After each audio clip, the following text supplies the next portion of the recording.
Isang mapagpalang araw sa ating lahat. Ako po pala si Ginoong Christian Oliver Erlayusa, ang inyong tagapagpakitang turo ngayong araw. At bago natin simulan ang formal na pagtatalakay, ay sino na ba ang naatasan ng mulo ng panalangin? Ito, Mark, dito sa harap. Sa ngalan ng Ama, ng Anak, ng Espiritu Santo. Amen. So, ayun. Kumusta na ba kayo? Okay lang ba? Handa na ba makinig sa ating talakayan ngayon? So, ayun, magaling dahil handang-handa na pala. At bago kayo magsiupo, ay pakitignan ng mga kalat sa inyong mga upuan at pakipulot at ilagay sa bulsa ng inyong mga bag. At ngayon, at saan na ba ang kalihim? May lumiban ba, Mariel? At ayun, walang lumiban. So, magaling dahil walang lumiban, kompleto kayo. At ngayon, ay bago tayo magsimula sa ating formal na pagtatalakay, ay akin mo nang ibabahagi sa inyo ang alituntunin. Gabay natin sa silid-aralan. Ang ating alituntunin ay tinatawag na isip. Ay ipakita ang respeto. No? At kailangan talaga ang pagrespeto at paggalang lalo na sa kaklase, sa guro, no? At sundin ang mga tagubilin, lalo na ang tagubilin ng guro para sa ikakapurmal at ikakaayos ng ating silid-aralan. At ay ingatan ang mga gamit sa paaralan, lalo na baka makasira at baka wala ng gamit at gagamitin pa para sa maayos na klase. At panatilihin ang kaayusan at kalinisan, di ba? Kanina pinapulot ko kayo.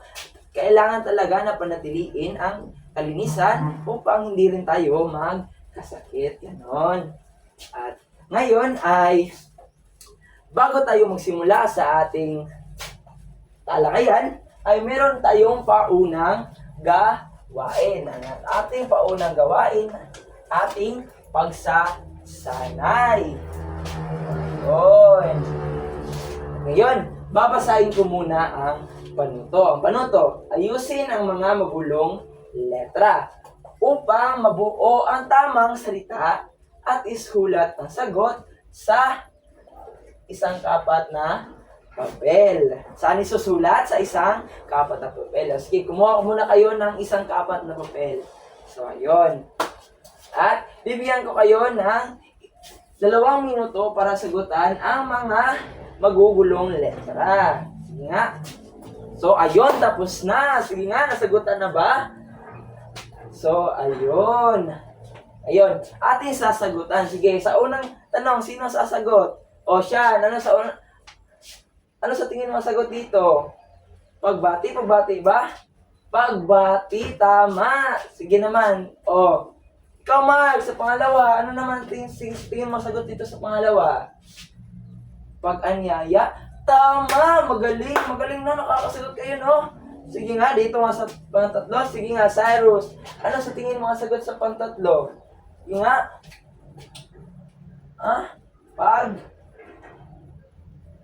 Ano sa tingin mga sagot? Ayun, tama. Magaling si Cyrus. At Jacob, ano sa tingin mga sagot sa pang-apat? Sige nga.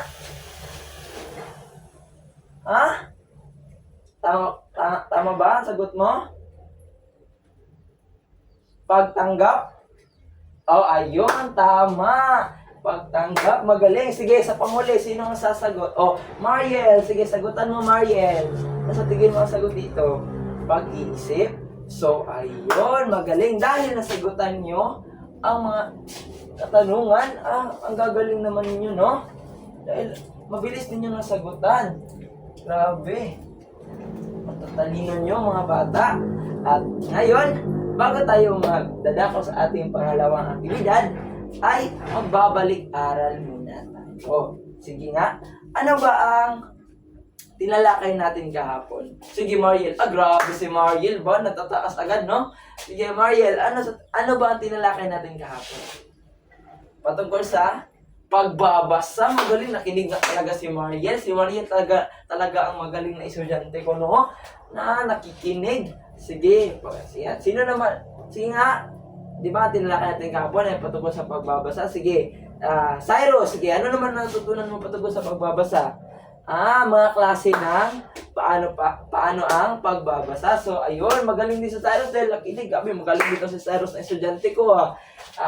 So, ayun nga, no, patungkol sa pagbabasa ang ating tinalakay kahapon. So, ayun, magaling, may natutunan niya kayo. At ngayon, dadako naman tayo sa ating pangalawang gawain o ang ating pagganyak. So, ayun,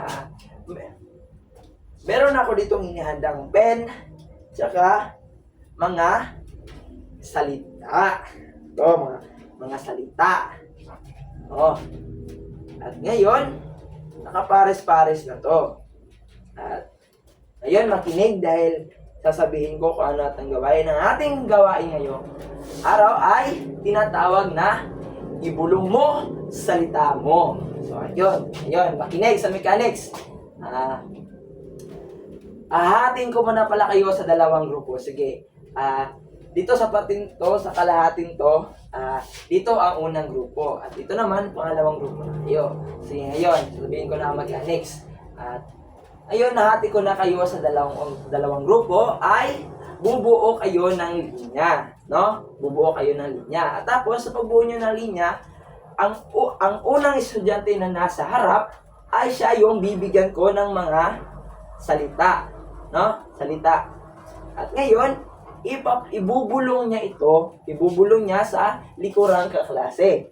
At tapos sa pagbulong, yung pinakahulihan ay bibigyan ko ng masusulatan niya at doon niya isusulat yung salitang ibinulong ng kanyang klase at paunahang makapunta dito sa harap at ibubulong sa akin ang tamang sagot. Ang unang makasagot at tama at tumpak ang kanyang isinabi at saktong-sakto sa ibinigay kong salita ay magkakaroon ng isang puntos. At ang may pinakamalaking puntos sa hulihan ng laro ay siyang panalo. So, ayun, di ba? Magagaling. At so, ngayon, buo muna kayo ng linya. So, ito. At ito naman ang inyong susulatan. So, ito.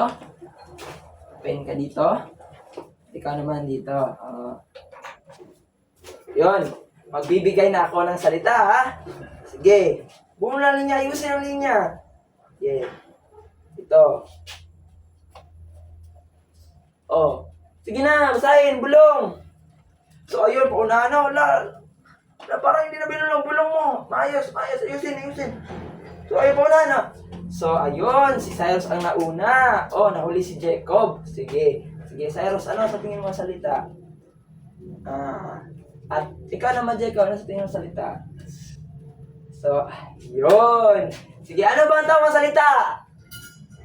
Anyo ng wika. Magaling. Dahil ang nauna, sila Cyrus at tumpak ang kanilang sinagot, ay magkakaroon na ang pangkat-una ng isang puntos. Ayun, magaling. Sige, balik sa likod. Sige, ito pang katanungan. Pabilisan ng pagbasa para maibulong agad. Sige, ito. Handa, basa! Sige, pabilisan, sige. Grabe naman ang unang grupo. Bilis ako bulong. Up! Grabe. Una na naman si Cyrus. Sige, Cyrus. Ano bang binulong? Sige. Ikaw naman, Jacob. Palagi ka nahuhuli, Jacob. Ayun. Parang mali. Ano? Sige. So, ayun. Ano ba ang tamang sagot? Gamit ng wika. Anong gamit ng wika? Mali, Jacob. Mali. Gamit ng wika. So, ayun. Magaling si Cyrus. Dahil magaling at tumpak niya sinabi at binulong sa akin ni Cyrus ay meron na naman kayong isang puntos. May 2 puntos na kayo. Habol naman pangalawang grupo. So, ayun. Sige, balik sa likod. Grabe, no? Grabe, ang gagaling yung bumulong. Grabe naman, galing yung bumulong. Sige, ayun. Pabilisan, ha? Sige, basa. Grabe na, naunguna na yung pangalawang grupo. Ayun. Sige, bilis. Tapo. Ano, Jacob, ano? Sige, ikaw, nahuli na si Cyrus. Oh, sige, ano ang tamang sagot? Ha? Ang tamang sagot? Ang paksa. Ayun. Oh. Ngayon, dahil nauna naman sila Jacob, at sila naman ang magkakaroon ng puntos. Diba? At ngayon, dahil magaling sila Jacob, sila na ang may puntos o may isang puntos na. At kayo naman, ay may 2 puntos na. O sige, dalawang huling tanong na lang to. So, sige. Yun, padalian ang sulat, sige. Ay, padalian ang pagbulong, sige. Ala. O, sige. Oh, Jacob na naman ang nauna. Sige, ano, Jacob? Sige, ikaw naman, Cyrus, ano? So, ayun, no? Ang tamang sagot ay, sabay-sabay, kaagyat ng pagtugon. Ayun, magaling. Kaagyat ng pagtugon. At ngayon, may 2 puntos na kayo, pareho. O, sige, huling tanong na lang to, ha? At naibubulong niyo para sino kaya ang tatanghaling panalo. Sige. Pabilisan magbulong. Sige. Up, Cyrus. Ay! Abay, nauna si Cyrus. Sige nga, kung tama ba ang ibubulong ito. Sige nga. Ano ba sagot? Sige, ikaw naman ano.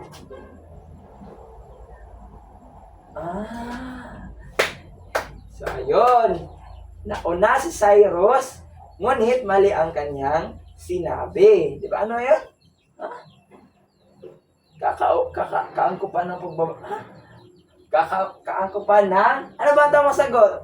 Kaangkupan ng sasabihin. O ayun, tama sila Jacob. Anong kaangkupan ng pagbabasa? Walang kaangkupan ng pagbabasa. Kaangkupan ng sasabihin. So ayun, magaling. Magaling talaga kayo, no? Bilis yung naibulong. So, ano kaya sa tingin nyo, no? Ang ating paksa ngayong araw? Ano kaya sa tingin ninyo? Pero bago tayo magsimula sa ating pagtatalakay, ay meron pa tayong huling gawain. So, ayun. At ang ating huling gawain ay tinatawag na punan ang patlang. So, ayun. Sabay-sabay lang natin itong sasagutan. Babasahin ko muna ang panuto, ha. Babasahin ang pangungusap at punan ng mga patlang gamit ang tamang salita na nakikita sa loob ng kahon. O, ito ang mga kasagutan na ilalagay niyo dito at isasagot ninyo sa mga ulang. Sige. Unang katanungan. Blank. Umaga, Maria. Ako si Juan at ikinagagalak kitang makilala. Sige. Sino ang tatayo at sasagot sa harapan? Sige. AJ. Sige. Ano sa tingin mo sagot, AJ? Ha? Sige, kunin mo.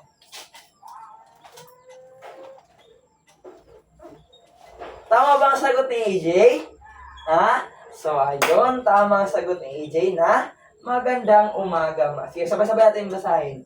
Magandang umaga, Maria. Ako si Juan at ikinagagalak kitang makilala. So, ayun. Tama ba sagot ni AJ? Tama. So, ayun. Magaling AJ. Bigyan natin ng palakpak si AJ. So, ayun. Sige. Sino naman ang sasagot sa pangalawa? Sige nga. Tayo nga, Mariel. Agapit ko si Mariel. Active talaga si Mariel.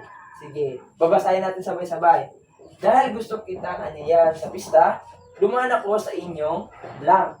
Sige, ano kaya sagot, Mariel? Sige, lagay mo, Mariel. Kunin mo. Tama ba ang ginawa ni Mariel? Sabi si Mariel. Sige nga, sabay-sabay natin basahin kung tama ba ang kanyang sinagot. Dahil gusto kitang aniyan sa pista, dumaan ako sa inyong bahay. Tama. So, ayun. Bigyan natin ng palakpak si Mariel. So, ayun. Magaling. Tama na si AJ at si Mariel. So, grabe. Ang gagaling ng mga pag-aaral ko. Sige naman. At, sino ba ang sasagot sa pangatlo? Marami naman ng taas. Ipipila ko lang hindi na taas. Ayun. Cyrus. Ikaw talaga, Cyrus ba? sa mga sagot-sagutan mo, hindi ka nagtataas ng kamay. So, ito, Cyrus. Ali. Ano? Sige, sabay-sabay natin basahin. Maaari mo ba akong blank sa proyekto bukas? Ano kaya sa tingin niyo ang sagot? Sige, Cyrus, kumuha ka ng sagot. Ha? Ano? Sige nga. Tama ba ang sagot ni Cyrus? Paano mo ito, Cyrus? Ha? Sige, sabay-sabay natin basahin. Maaari mo ba akong tulungan sa proyekto bukas? Tama ba? Ang tatanong ba? Tama ba? Ayun, tama. Bigyan natin ng palakang si Cyrus. Magaling. Magaling. Ang magaling. Ayun. Hindi na tataas. Magaling naman pala. Sige, ito. Sa pang-apat, sino ang sasagot? Ito, Jacob. Dito, Jacob. Dali. Sabay-sabay nating basahin. Magandang araw po. Nais ko po sanang humingi ng blank tungkol sa enrollment. So, sige, ano sa tingin mo sagot, Jacob? Sige nga, tama bang kinuha ni Jacob? Sige nga, ilagay ni Jacob. Kinuha ni Jacob.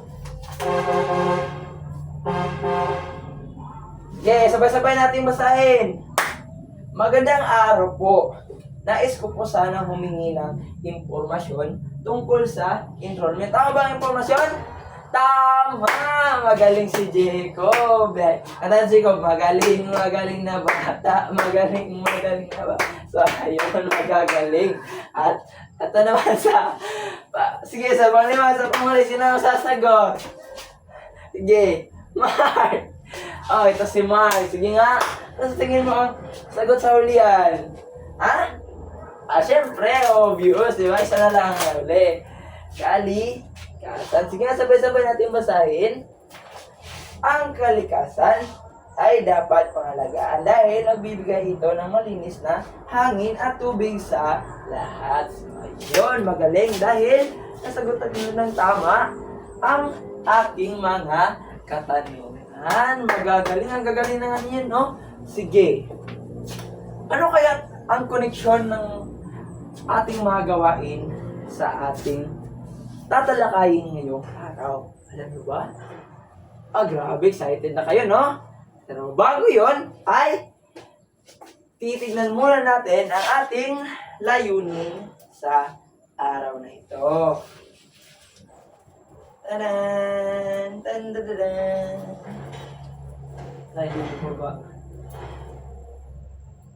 Layunin mo ba? Ayun. Sige, sabay-sabay nating basahin. Sa pagtatapos ng 45 minuto ng leksyon, ay 75% ng mga mag-aaral ay inaasahang una natutukoy ang mga isinalaalang sa pag-aaral ng pagsasalita sa pagtatapos ng talakayan. At B, na ilalarawan at natutukoy ang 5 aspeto ng dapat isaalang-alang sa pag-aaral ng pagsasalita at naipapakita ang damdamin at pagpapahalaga. At sa C naman, pangatlo, ay nakagagawa ng maikling pangkatang pagsasadula na napapakita ng gustong sanayan sa pagsasalita. Matapos ang talakayan ng may aktibong pakikilahok ng bawat miyembro. So ayun, naunawaan ba ang ating layunin na dapat nating magpunto sa araw nito? Yun, naunawaan naman. At ngayon, nadako na tayo sa ating pagtatalakay. Teka lang ha. Kukunin ko muna to para makita ang ating pagtatalakay. Dali lang ha. Para makita natin ang ating pagtatalakay.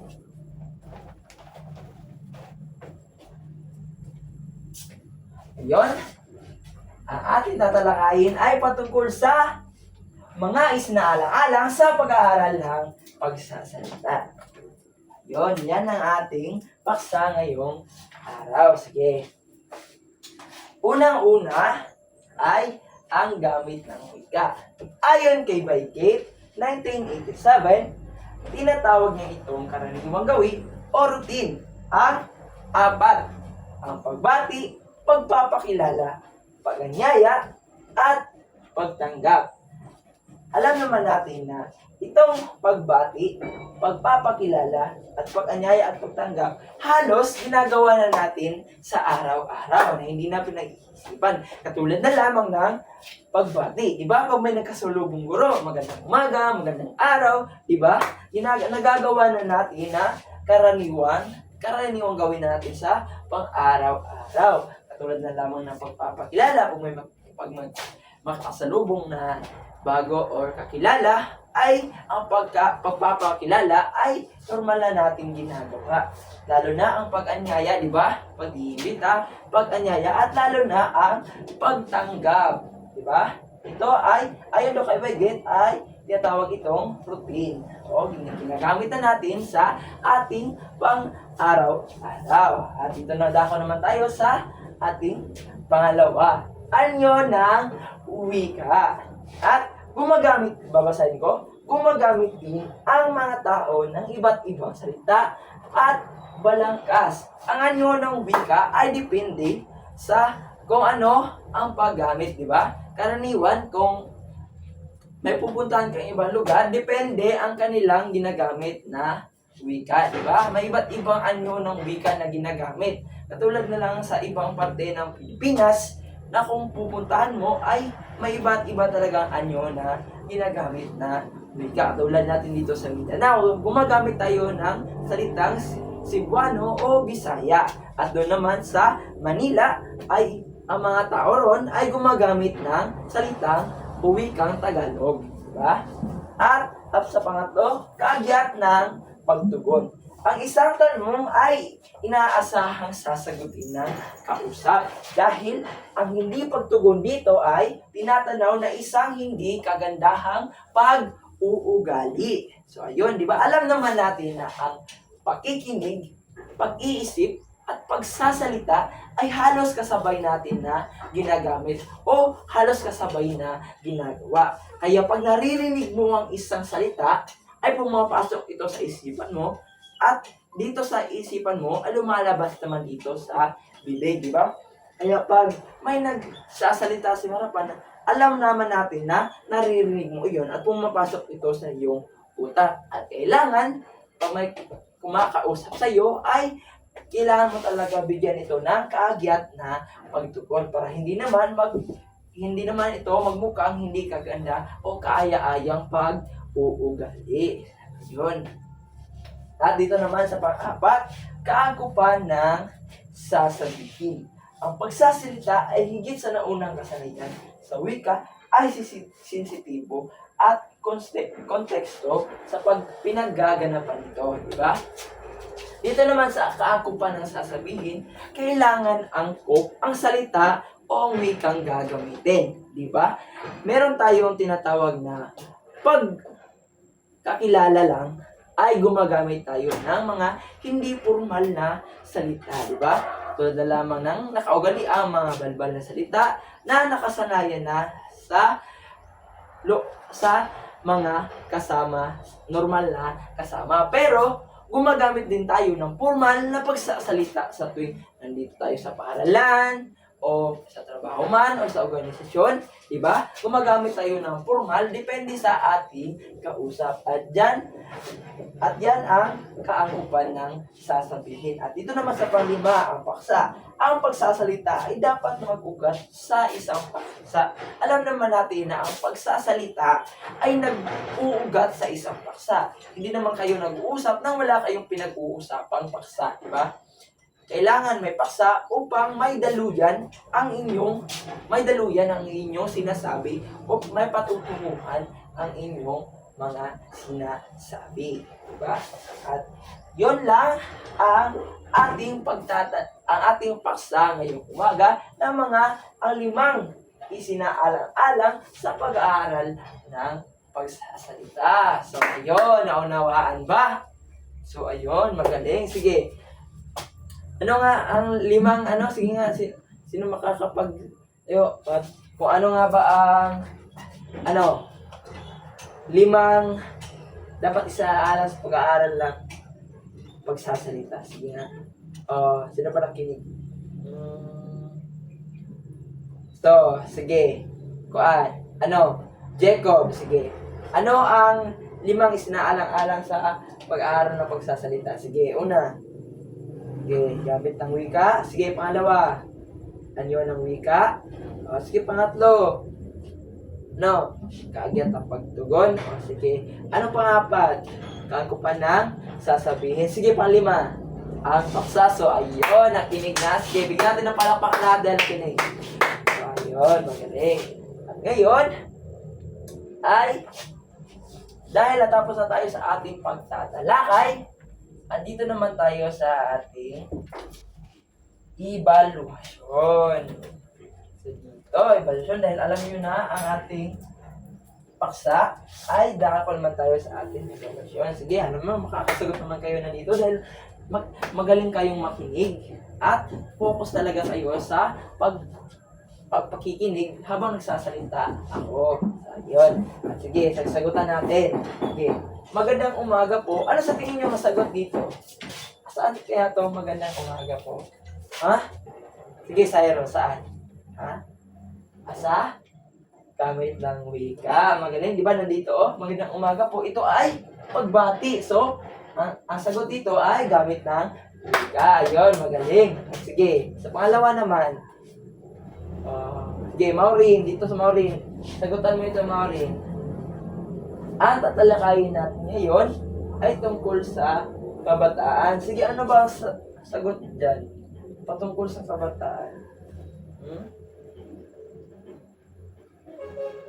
Sige nga, ano sa tingin mo sagot? Paksa? Ang paksa dahil tatalakayin nila, ang paksa nila ay patungkol sa kabataan. Di ba? Kailangan ang pag-uusap ay mayroong pag-uugatan na paksa. Di ba? Paksa. Kaya ang sagot dito ay ang paksa. Ayun, magaling mga rin. Sige naman. Sige, tumayo ka, Dalmar. Sige, ayun si Dalmar. Magaling tumayo. Sige. Tapos Dalmar, no? Sige, tayo Dalmar. Basahin natin Dalmar. Pasensya na, hindi ko agad narinig. Ano nga ulit ang tanong? Ano sa tingin mo sagot mo?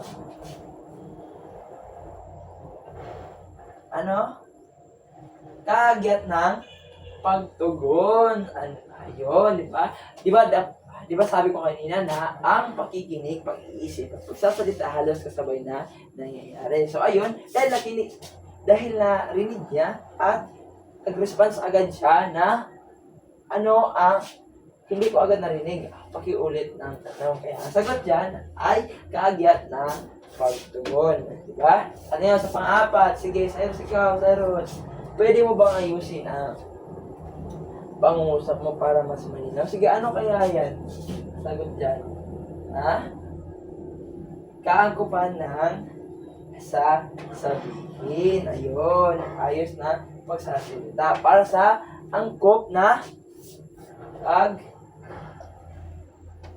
ayusin ang pangungusap para sa angkop na pangungusap at para mas malinaw. Kaya ang gamit dyan, ang sagot dyan ay kaangkupan ng sasabihin. At sa panglima naman, sige.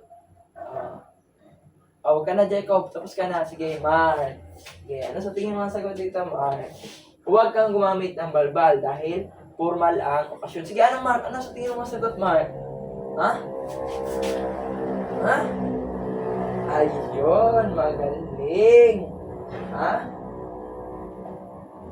Anyo ng wika. Ayun, magaling. Dahil magaling na kayo, yan talaga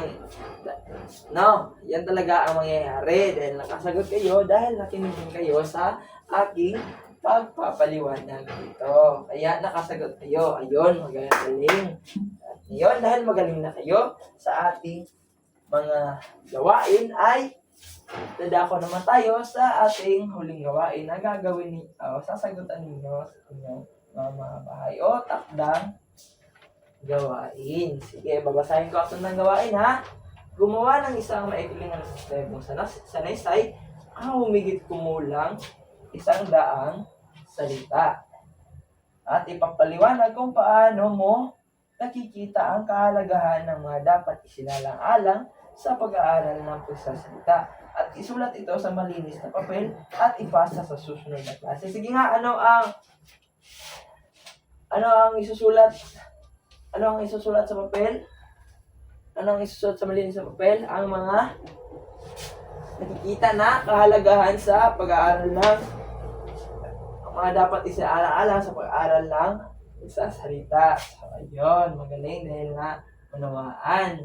So, ngayon, dahil tapos na tayo sa ating klase, ay babalikan muna natin ang layunin. Kung atin bang napunto ang layunin, no?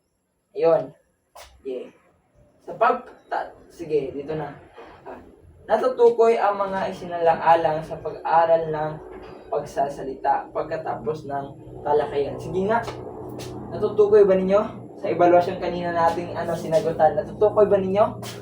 So, ayun, natutukoy naman. Kaya nauunawaan na ang mga isinaalang-alang sa pag-aaral ng pagsasalita. Sige, sa B, nilalarawan at natutukoy ang 5 aspeto na dapat isalang-alang sa pag-aaral ng pagsasalita. Ipapakita ang nadamin at pagpapahalaga.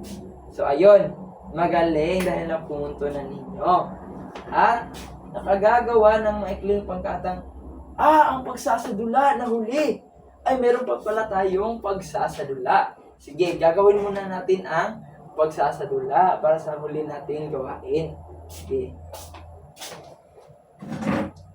Meron pa pala tayong pagsasadula. Nakalimutan ko. Sige, excited na ba ang lahat? So, ayun, excited na ang lahat. Ngayon, sasabihin ko ang mechanics sa ating pagsasadula. So, meron pa tayong pagsasadula. Wala mo nang uwi, ha? Sige, ayun. Sige, hatiin ko kayo sa 5 grupo. Sige, magbilang mula sa likod. Sige, magbilang. To, masaya to. Magsasadula. Sige. Opo, sabi ang saya ni Mark. Sige. So, ayun. Dito ang unang grupo. At dito naman pangalawa. At ang pangatlo dito. At ang pangapat dito. At panglima ay dito. Sige, ayun. Sige na. Ito. Dito ka naman. Dito naman sa inyo. Dito naman sa inyo. Yeah, ayun. Bibigyan ko kayo ng 5 minuto para sa paghanda ng inyong ipipresentang pagsasadula. Sige. So, ayun. Tapos na 5 minuto. Sige. Sige, unang grupo. Hala, magaling ka lang ginawang pagsasadula. Okay, dito naman ang pangalawang grupo. Ayun, magaling. Bigyan natin sila ng palakpak. Pangatlong grupo. So, ayun. Natapos na ang lahat ng grupo sa pagsasadula. Dahil magaling kayong lahat, ang nakita ko talaga na nakikinig kayo sa ating pagtatalakay kanina. At ngayon, dahil naunawaan na ninyo ang lahat ng mga isinaalang sa pag-aaral ng pagsasalita, ay magpapatuloy na tayo. Di mo muna. At ngayon sasabihin ko ngayon kung sino ang nanalo. Ang nanalo ay ang pangkat 3. Dahil maayos nilang ipresenta kung ano ang gamit ng wika sa pagsasalita. Ayun, maayos. At ngayon, dadako na tayo sa panghuli. No? Nakagagawa ng maikling pangkatang pagsasadula na naipapakita ang wastong kasanayan sa pagsasalita matapos ang talakayan ng may aktibong pagkikilahok ng bawat miyembro. Diba? So, ayun. Masasadula talaga na uli. At ngayon, dahil natapos na ninyo, nakinig kayo, at yun lamang ang ating tinalakay ngayong araw. At sana'y naunawaan ninyo at natuto kayo sa aking mga ibinahagi. Maraming salamat!